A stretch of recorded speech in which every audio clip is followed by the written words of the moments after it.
This is 7National News. Here are the headlines. President holds meeting with the King of Bahrain. Ruler of Dubai inaugurates project linking electricity between UAE and Gulf states. And top leaders across GCC honoured at the 8th Middle East CEO of the Year Awards.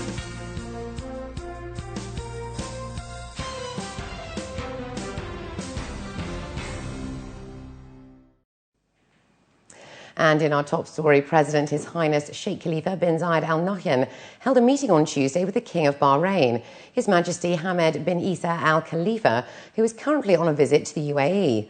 Vice President and Prime Minister of the UAE and ruler of Dubai, His Highness Sheikh Mohammed bin Rashid Al Maktoum, and Crown Prince of Abu Dhabi and Deputy Supreme Commander of the UAE Armed Forces, General His Highness Sheikh Mohammed bin Zayed Al Nahyan, attended the meeting. During the talks, they reviewed the fraternal ties between the UAE and Bahrain and also ways to strengthen the relations on various fronts. They also exchanged views on a number of issues about current developments on the regional and international level. The Vice President and Prime Minister and ruler of Dubai, His Highness Sheikh Mohammed bin Rashid Al Maktoum, has offered his condolences to Sheikh Mohammed bin Khalifa Al Maktoum, head of the Dubai Lands and Properties Department, at his residence today on the death of his wife. Sheikh Mohammed was accompanied by His Highness Sheikh Maktoum bin Mohammed bin Rashid Al Maktoum, the Deputy Ruler of Dubai, as well as a number of officials. His Highness Sheikh Mohammed bin Rashid Al Maktoum, Vice President, Prime Minister of the UAE and ruler of Dubai, today launched the operation of a project linking electricity between the UAE and Gulf states. His Highness Sheikh Maktoum bin Mohammed bin Rashid Al Maktoum, Deputy Ruler of Dubai, and His Highness Sheikh Mansour bin Zayed Al Nahyan, Deputy Prime Minister, Minister of Presidential Affairs, also attended the ceremony in Abu Dhabi. After the national anthem, the ruler of Dubai pressed the operation button to officially launch the second phase of the project of linking electricity power among the UAE, Saudi Arabia, Kuwait, Qatar and Bahrain. The third phase will include Oman and the rest of the GCC countries. Sheikh Mohammed bin Rashid Al Maktoum considered the project as key to prosperity for the people of the GCC countries, highlighting that the project could provide $5 billion to GCC countries and achieve a key strategic dimension in providing sustainable energy supplies for supporting national economies and development projects in GCC countries. His Highness Sheikh Ahmed bin Zayed Al Maktoum, Chairman of Dubai Airport Free Zone, stressed the importance of human resource development as a key prerequisite for achieving the strategic mission of Dubai and the national economy at large. Sheikh Ahmed's comments came after receiving the Dubai Award for Human Development from Dr. Mohammed Al-Zarouni, Director General of Dubai Airport Free Zone. Organised by the Department of Economic Development Dubai, the award was received in recognition of the zone's role in developing national human resource capital and achieving the human development objectives set forth by the DED. In a bid to further boost the growth as well as contributions of small and medium-sized enterprises to the economy, the government continues to support this segment through various initiatives. Success Through Exports is the latest forum dedicated to help SMEs explore and expand their horizons. According to industry experts, this will encourage more businesses to go global. Khadija Saleh has this report. Her Highness Sheikha Dr. Hind Al Qasimi, chairwoman of the UAE Business Women's Council, graced the event Success Through Exports, wherein the importance of SMEs going global was highlighted.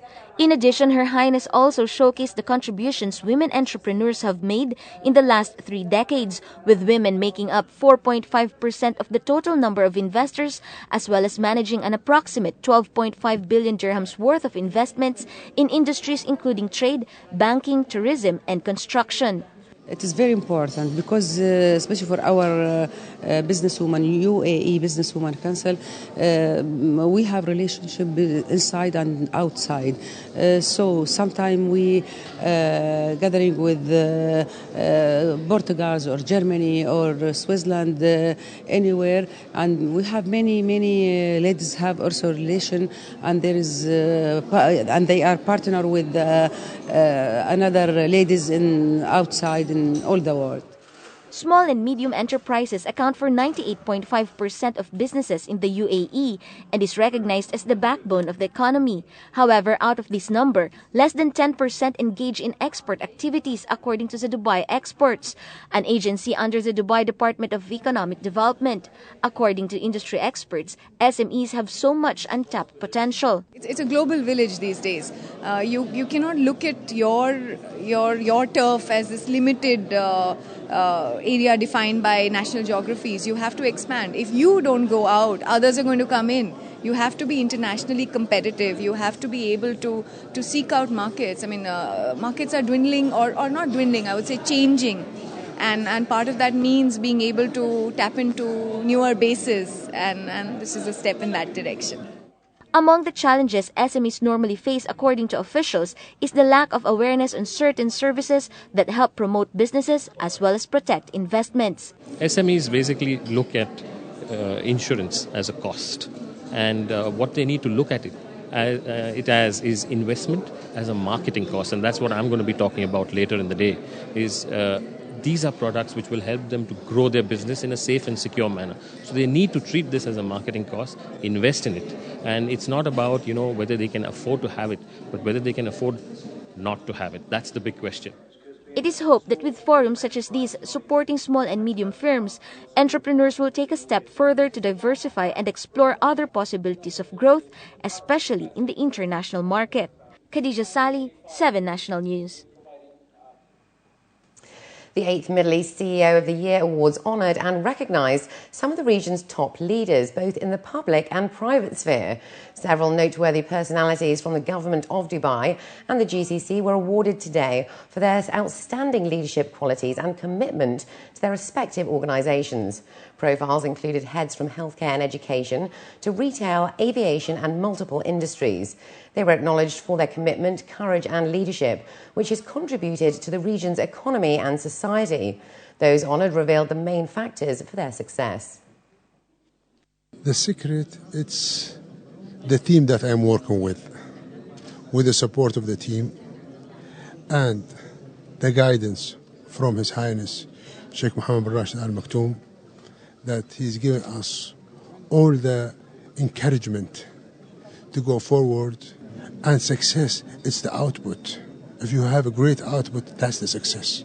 The driving force or the secret is the focus. What we started doing in the past year and a half, we started by developing a clear strategy, 2010-2013, which puts things in clear focus window for us to achieve the results targeted to be achieved by Emirates Identity Authority. Having good education from very reputable universities is a key point for those who are seeking to distinguish themselves in the future. And Etihad Airways recorded its most successful quarter to date today, with revenues jumping 21% to $770 million, up from $635 million the same period a year ago. Abu Dhabi's flagship carrier attributes this to its strong performance in the passenger sector. Costs per available seat kilometre fell 6%, which contributes to positive earnings before interest, tax, depreciation, amortisation for the quarter. Revenues rose 15%. Passenger numbers rose 11%, reaching nearly 2 million. Cargo revenues grew by 22% for the quarter, with March representing Etihad Crystal Cargo's best month ever in terms of revenues. Officials say the results are a step towards the airline's goal of break-even for 2011 and profitability in 2012. And looking abroad now, the French nuclear giant Areva is providing Japan with radiation decontamination technology to treat water that's been used to cool its leaking nuclear reactors. While nuclear plant operator TEPCO has managed to avert a complete meltdown, its use of water to cool the overheated rods has left it with tens of thousands of tons of contaminated water it must dispose of. TEPCO initially drained the water into the sea, but stopped amid widespread criticism it was contaminating seafood stocks and fears that radiation was spreading to other areas.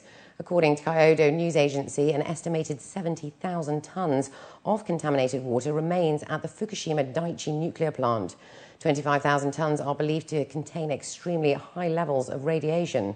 Arriva officials believe that the technology that will be implemented will bring down the levels quickly. And up next, Linda Berenger has the day's business news, so stay with us.